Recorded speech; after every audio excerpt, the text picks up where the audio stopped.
Sebagai salah satu inovasi upaya membangun pemahaman ketentraman, ketertiban umum, serta perlindungan masyarakat sejak dini, pemerintah Provinsi DKI Jakarta melalui Satpol PP kembali mengukuhkan 1.000 pelajar Duta Tramtibum atau Prabu Jakarta pada 16-17 Oktober dari 40 SMA dan SMK se-DKI Jakarta di Auditorium BMKG Jakarta Pusat.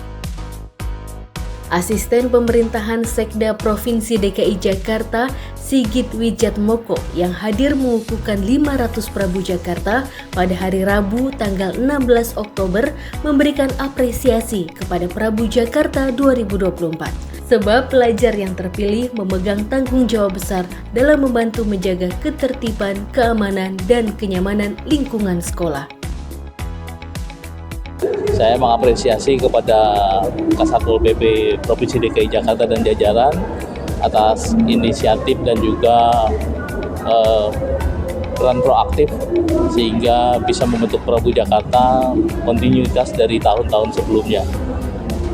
Prabu Jakarta tidak hanya menjadi kader penegak disiplin di sekolah, tapi juga harapannya bisa membantu pemerintah DKI Jakarta untuk mensosialisasikan tentang ketentraman, ketertiban umum, dan juga hal-hal yang berkaitan dengan kemasyarakatan sesuai dengan perda-perda yang ada di DKI Jakarta.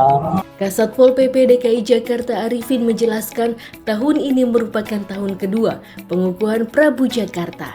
Edukasi budaya tertib sejak dini melalui Prabu Jakarta di tingkatan SMA adalah juga sebagai bagian dari inovasi proyek perubahan transformasi penyelenggaraan ketertiban umum menuju Jakarta Kota Global dengan mengedepankan kolaborasi dan sinergitas. Nantinya melalui mereka menjadi bagian untuk agent of change, ya, mereka juga menjadi toladan, menjadi contoh-contoh baik, dan juga bagaimana mengajak rekan-rekan sekolah, rekan-rekan di lingkungan tempat tinggal untuk lebih berdisiplin, ya, lebih patuh pada aturan hukum yang ada di Jakarta.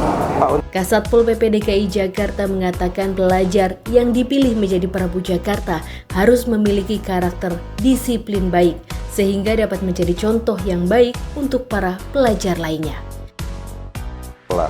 Tentunya yang kita harapkan karakternya yang bisa ikut dalam Prabu Jakarta, dia mempunyai disiplin yang baik, ya, mempunyai disiplin yang baik, punya komitmen yang kuat untuk bagaimana kemudian dia menjadi contoh dalam disiplin di lingkungan sekolah, ya, menjaga ketertiban di sekolah. Kemudian juga dia punya kemampuan juga dari sisi komunikasi yang efektif, karena memang diharapkan dari komunikasi yang efektif yang dimiliki oleh mereka itulah yang diharapkan nantinya bisa mengajak teman-teman untuk berbuat yang lebih baik dalam hal ketaatan dan kepatuhan dalam aturan hukum yang ada di Jakarta. Ya. Kegiatan pengukuhan Prabu tahun 2024 juga berisi penyampaian materi motivasi dari Yudi Lesmana, seorang praktisi di bidang daya ingat serta pendiri Indonesian Memory Sport Council, dan Afra Maudi Abadi yang merupakan peserta pada Clash of Champions yang dibuat oleh Ruang Guru. Serta diadakannya short video competition yang merupakan lomba konten sosialisasi dengan tema ketentraman umum di lingkungan sekolah, dan Battle of Prabu Jakarta yang merupakan kompetisi cerdas cermat untuk menguji pengetahuan dan kemampuan kognitif para Prabu Jakarta yang mencakup materi tentang ketentraman dan ketertiban umum, sejarah Jakarta, peraturan daerah atau peraturan kepala daerah, dan pengetahuan umum lainnya.